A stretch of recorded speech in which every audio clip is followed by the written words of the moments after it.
capitaine Efudou, qui a tué Martinez Zogo?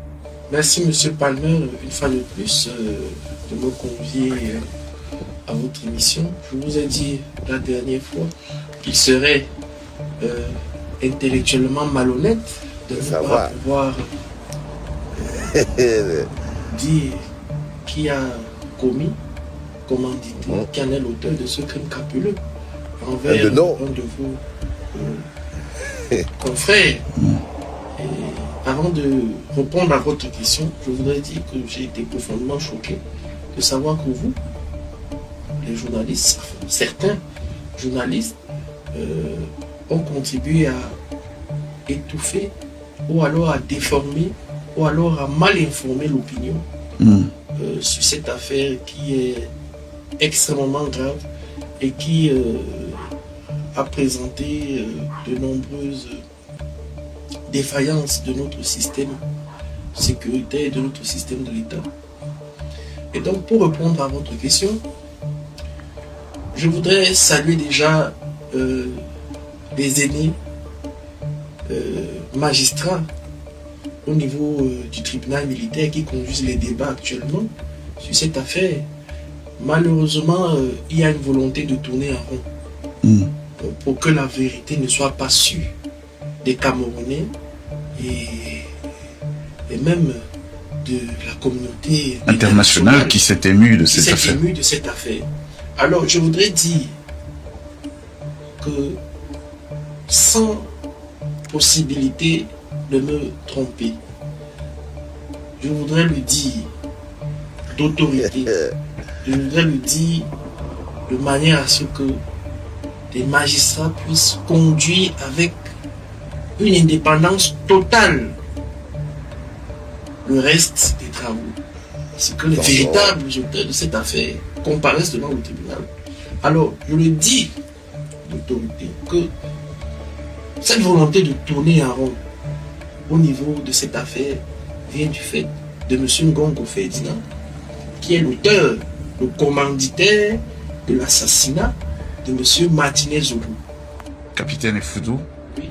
Vous étiez chef du bureau du renseignement à l'état-major particulier du président Paul Biya, la présidence de la République du Cameroun. Oui. Vous dites aujourd'hui que Ferdinand Ngongo est l'auteur de l'assassinat du journaliste Martinez Zogo. Je dis et je le répète, M. Palmer, M. Ferdinand Ngongo est l'auteur, le commanditaire de l'assassinat de votre confrère Martinez Zogo. Ce que je suis en train de vous dire, président Biya, c'est... Quel serait le mobile de cet acte crapuleux? M. Ngongo est un homme copusqué. Les gars, mais oui. c'est fou. Je suis désolé pour la famille de M. Zogo, mais c'est la réalité. C'est-à-dire qu'on comprenne très bien. Ça veut dire ce que ça veut dire que... Martinez Zogo entretenait une relation amoureuse avec Madame Céline Bongo. Oui.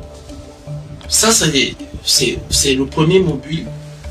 Éliminer ce soi-disant fils qui entretient des relations coupables avec l'épouse.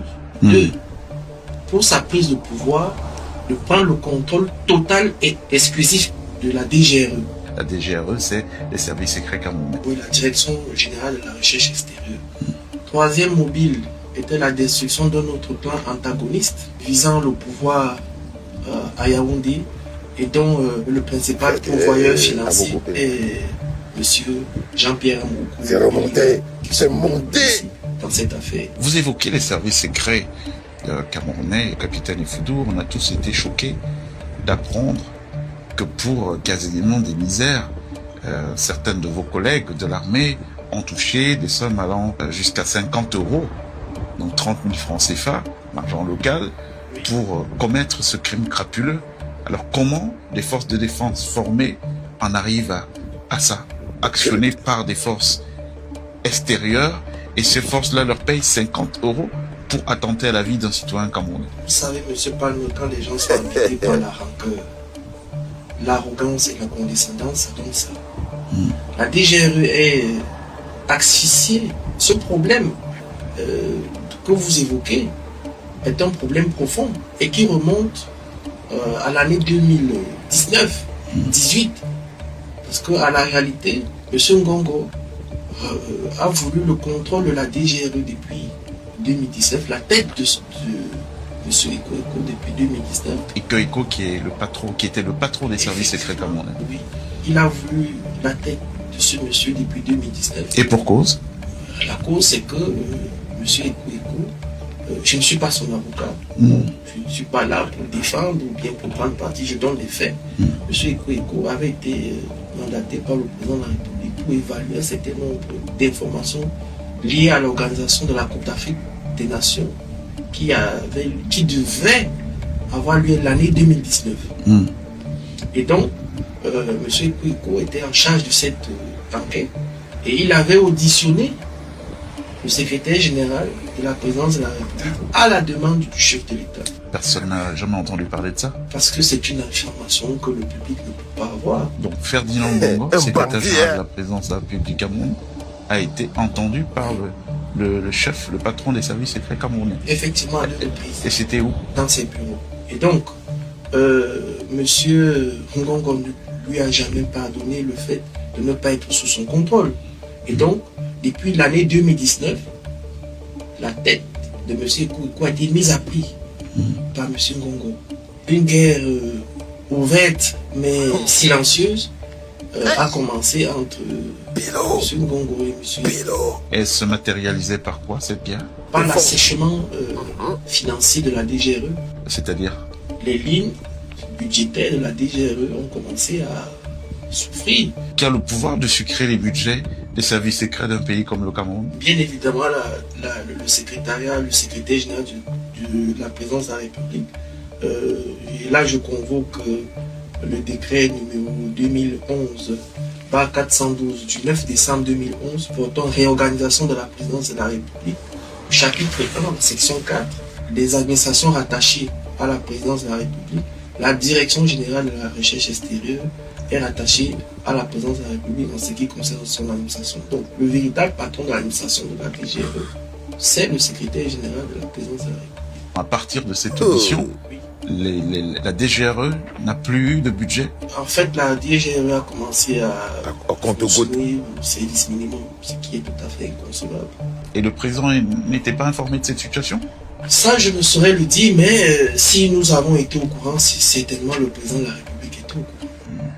D'accord, et donc qu'est-ce que vous essayez de justifier? Que le fait que la DGRE voit ses budgets sucrés depuis 2019 peut justifier le fait que certains de vos collègues aient accepté de toucher 30 € à 50 €? Nous avons eu à savoir que même pour acheter des rames de papier, c'était difficile. Vous voyez jusqu'où c'est arrivé, acheter des rames de papier. Donc M. Eko avait souvent recouru à un effort personnel pour que cette boîte fonctionne, ce qui est tout à fait inconcevable. Donc voilà pourquoi vous pouvez comprendre aujourd'hui que des gens ont été payés pour des boutiques pour ôter la vie à leurs semblables. Qu'est-ce qui justifie que jusque-là, qu'on n'ait pas eu une audition, notamment de ces responsables que vous indexez, en tout cas que les rapports de vos enquêtes ont indexé? Parce que tout simplement, il a la gendarmerie sous sa coupole. Je vous ai parlé de la volonté de tourner en rond. Et donc, l'enquête a été biaisée dès le départ, l'enquête préliminaire a été biaisée dès le départ à la gendarmerie. Alors, vous parlez de... Bonjour les enfants, c'est papa. Écoutez les gars, je vous laisse digérer ça rapidement, hein. Et quand papa arrive, décryptage. Hein? Mais ce qu'on intègre d'abord, selon le colonel Efoudou, le véritable assassin de Martinez Zogo, c'est Ferdinand Ngongo, le commanditaire. Et le mobile, le tout premier mobile, c'est la Fuma Fuma. C'est la Fuma Fuma. Donc le gars Fumae, Langa. Hein? Donc, je vous laisse d'abord avec le petit bout là, parce que Daddy souffrait sur la route, mais dès que j'arrive chez moi, décryptage les gars. C'était papa.